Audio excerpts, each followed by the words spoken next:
Aunty aunty ஐயோ என்னாச்சுங்க ஏன் அழுதுங்கிறீங்க? ஐயா ஏன் அழுதுங்கற? கொஞ்சம் கீழே பாருடா. வா என்னமா கோல்டு ஜாஸ்தி ஆந்திக்கலாம் அழுதுங்கிறீங்க? நான் சொன்ன அந்த காலத்துல எங்க அம்மா வாங்கும் போது 300 ரூபாய் சவரன்னு. இப்ப என்ன ரேட்ல இருக்குது எனக்கு தெரியுமா? காசி மாலை வாங்கி போடலாம் நினைச்சேன் காமாச்சே. ஏக்கா என் புருஷன் கம்மியா இருக்கும் போதே வாங்கி கொடுக்க மாட்டான். இப்ப குச்சி குச்சி அழிச்சிட்டா. இதுக்கப்புறமா வாங்கி தர போறேன். எங்க அப்பா அப்பயே 10 சவரம் கொடுக்கறேன். நான் பெரிய குடுங்கி மாதிரி வானான்னு சொல்லிட்டேனே. அதை வாங்கியிருந்தா இன்னைக்கு 10 பில்டிங்குக்கு ஓனர் ஆயிருப்பேனே. ஐயோ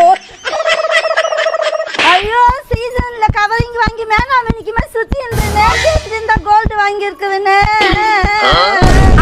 உங்க கண்ணீர் தொடியான துண்டு இந்த கோல்டு ரேட்டுக்கு இல்லையா எண்டு? எண்டா ஆமாவா? என் நாய் பேரு ஜிம்மி. கோல்டு ரேட்டு பண்ணுங்க கம்மி.